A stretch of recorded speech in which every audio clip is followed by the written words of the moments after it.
دنیا کا فائدہ اور سب سے زیادہ مسئلہ ہر گھر میں ہے، چاہے جتنی بھی اللہ نے دولت دی ہو، اس کے باوجود یہ فکر ہوتی ہے کہ روزی روٹی کے دروازے کھلے رہیں، زیادہ سے زیادہ آمدنی ہو، زیادہ سے زیادہ فائدہ ہو.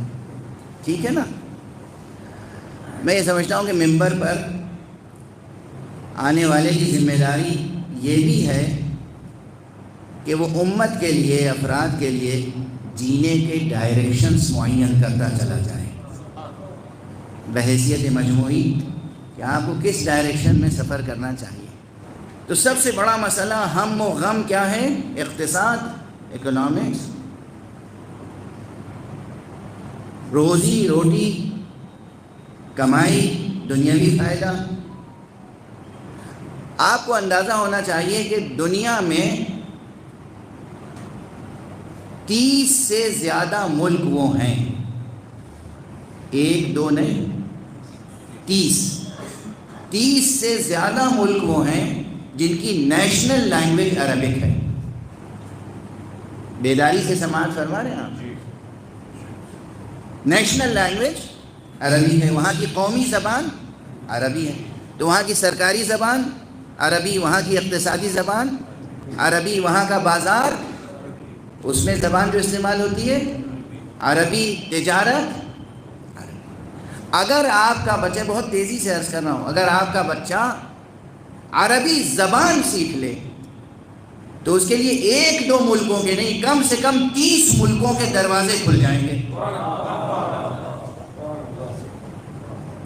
جرمن لینگویج سکھائیں گے تو ایک ملک جرمنی ہے جہاں جرمن لینگویج بولی جاتی ہے. فرینچ سکھائیں گے تو دنیا میں ایک ملک فرانس ہے، یا تھوڑے سے اور چھوٹے چھوٹے علاقے ہیں، 2-3 جہاں فرینچ لینگویج کا ایریا ہے. لیکن اگر آپ نے عربی سکھا دی تو ایک دو ملک نہیں، 30 سے زائد ملکوں کے دروازے کھل جائیں گے. تو آپ نے اپنے بچے کی دنیا سنوارنے کے لیے بھی بڑا کام کیا یا نہیں؟ متوجہ ہیں آپ حضرات؟ یہ تو بالکل میں اکنامکس اور کامرس کی بات کر رہا ہوں، بالکل دنیا داری کی بات کر رہا ہوں. اگر عربی زبان آپ نے سکھائی، دل لگا کے بچوں کو عربی زبان سکھائیے، زبان عربی میں لکھ سکیں، بول سکیں، پڑھ سکیں، عربی زبان میں گفتگو کر سکیں، عربی زبان کا اخبار پڑھ سکیں، عربی زبان کی نیوز سنیں اور سمجھ سکیں، تو نتیجہ یہ ہوگا کہ 30 سے زیادہ ملکوں کے دروازے ان کے لیے کھل جائیں گے، اور آپ کے لیے نکبت کے اور نحوست کے دروازے بند ہو جائیں گے.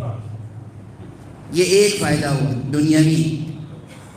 دوسرا فائدہ، اگر پرائیویٹ سیکٹر میں جانا ہے تو بھی، پرائیویٹ سیکٹر میں اگر جانا ہے تو بھی دروازے پاٹوں پاٹ کھلے ہوئے ہیں. ترقی کے لیے تجارت کیجئے، بزنس کیجئے، کچھ بھی کیجئے.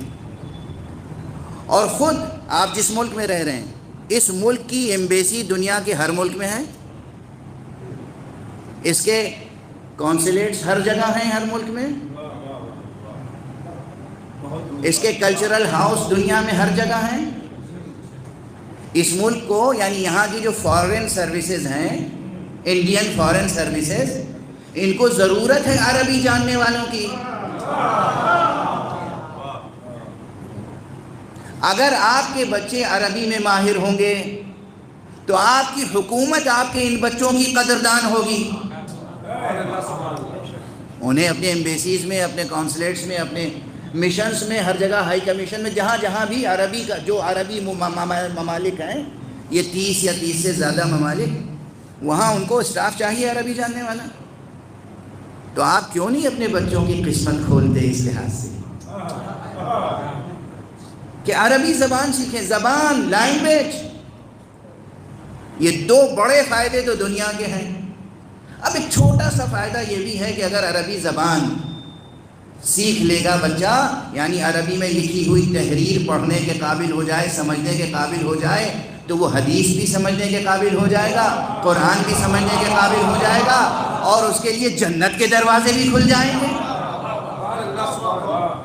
اور اب اس میں ایک طنز ضرور ہے، مگر اس طنز کو بھی برداشت کر لیجئے گا کہ اگر آپ کا بچہ عربی زبان جانتا ہوگا اور خود قرآن مجید اور حدیث کا ترجمہ کم سے کم کرنے کے قابل ہوگا، تو جاہل مولوی تفرقہ پیدا کرنے ہی میں کامیاب نہیں.